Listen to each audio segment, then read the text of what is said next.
আসসালামু আলাইকুম। IT net hosting এর পক্ষ থেকে সবাইকে স্বাগত জানাচ্ছি আজকের ভিডিও টিউটোরিয়ালে। আজকের বিষয় cPanel থেকে কিভাবে FTP অ্যাকাউন্ট তৈরি করতে হয়। FTP অ্যাকাউন্ট সাধারণত ওয়েবসাইটে ফাইল আপলোড করা এবং ম্যানেজ করার জন্য ব্যবহার করা হয়ে থাকে। আপনি যখন কোনো হোস্টিং প্যাকেজ পারচেজ করবেন তখনই একটি FTP অ্যাকাউন্ট cPanel-এর ডিফল্টভাবেই অটোমেটিকভাবে তা কিন্তু ক্রিয়েট হয়, যে অ্যাকাউন্টে আপনার cPanel-এর ইউজার নেম এবং পাসওয়ার্ড দিয়ে কিন্তু লগ ইন করতে পারবেন। তো অনেক ক্ষেত্রে আপনার ওয়েবসাইট ডেভেলপমেন্ট এবং ম্যানেজমেন্টের জন্য ডেভেলপারের সাথে আপনার এই FTP অ্যাকাউন্টটি শেয়ার করা লাগতে পারে। সেক্ষেত্রে আপনি যদি মেইন অ্যাক্সেসটি না দিয়ে নতুন করে একটি FTP অ্যাকাউন্ট ক্রিয়েট করে তাকে সেই অ্যাক্সেস দিতে চান, তাহলে আপনাকে একটি নতুন করে FTP অ্যাকাউন্ট ক্রিয়েট করতে হবে, যার জন্য আপনাকে cPanel-এ লগ ইন করে নিতে হবে। এরপর FTP অ্যাকাউন্ট ক্রিয়েট করার জন্য ফাইলস সেকশন থেকে FTP অ্যাকাউন্ট এই আইকনে ক্লিক করতে হবে। এরপর অ্যাড FTP অ্যাকাউন্ট এই সেকশন থেকে লগ ইন যে ফিল্ড রয়েছে এই ফিল্ডে যে কোনো একটি নাম টাইপ করুন, অথবা আপনার ডেভেলপারের নাম দিন, অথবা আপনার নামেও কিন্তু একটি অ্যাকাউন্ট ক্রিয়েট করতে পারেন। তো এক্ষেত্রে খেয়াল রাখতে হবে যে আপনার অ্যাকাউন্টের cPanel-এর ইউজার নেম এবং অলরেডি অ্যাকাউন্ট করা আছে এই ধরনের ইউজার নেম কিন্তু এখানে ব্যবহার করা যাবে না, কারণ যে কোনো অ্যাকাউন্ট ক্রিয়েট করার সময় এখানে একটি ইউনিক নেম কিন্তু টাইপ করতে হয়। এখানে আমি একটি নাম টাইপ করলাম।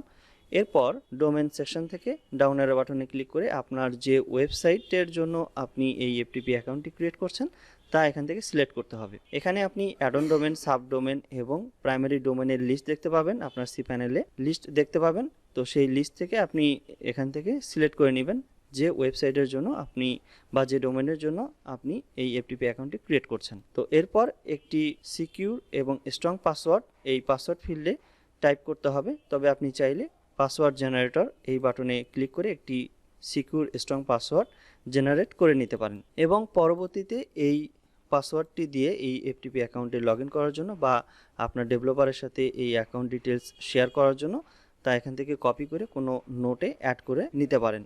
এখন পাসওয়ার্ডটি জেনারেট করার জন্য I have copied this password in a safe place এই অপশনে চেকমার্ক বক্সে ক্লিক করে চেক করে দেওয়ার পর ইউজ পাসওয়ার্ড বাটনে ক্লিক করুন। এই অ্যাকাউন্টটি যে ডাইরেক্টরিতে অ্যাক্সেস দিতে চান তা কিন্তু আপনি এখান থেকে সিলেক্ট করতে পারেন। যদি নির্দিষ্ট কোনো ডাইরেক্টরির জন্য অ্যাক্সেস দিতে চান তাহলে আপনি এখান থেকে সিলেক্ট করে নেবেন, বা সেই ডাইরেক্টরি যে পাথ রয়েছে সেই পাথটি এখানে টাইপ করতে হবে। অথবা আপনি যদি কোনো নির্দিষ্ট ডাইরেক্টরিতে অ্যাক্সেস দিতে না চান, অর্থাৎ ফুল cPanel-এ যদি অ্যাক্সেস দিতে চান, তাহলে ফুল এখানে যা থাকবে তা সম্পূর্ণ মুছে ফেলে দিয়ে এই ফিল্ডটি ফাঁকা রাখুন। এরপর আপনার হোস্টিংয়ের স্পেস, অর্থাৎ ডাইরেক্টরিতে কি পরিমাণ স্পেস সে ব্যবহার করতে পারবে তা যদি লিমিটেশন করে দিতে চান, তাহলে কোঠা সেকশন থেকে এখানে আপনি সেই লিমিটটি সেট করে দিতে পারেন, অর্থাৎ হোস্টিং cPanel-এ কত MB পর্যন্ত ব্যবহার করতে পারবে। আর যদি আপনি কোনো লিমিট না রাখতে চান তাহলে আনলিমিটেড এই অপশনটি ডিফল্টভাবে দেওয়া থাকবে, তো এখানে কিছু করার দরকার হবে না। এখন নতুন একটি অ্যাকাউন্ট ক্রিয়েট করার জন্য ক্রিয়েট FTP অ্যাকাউন্ট এই বাটনে ক্লিক করুন। অ্যাকাউন্টটি ক্রিয়েট হয়ে গেলে একটি সাকসেস মেসেজ দেখতে পাবেন,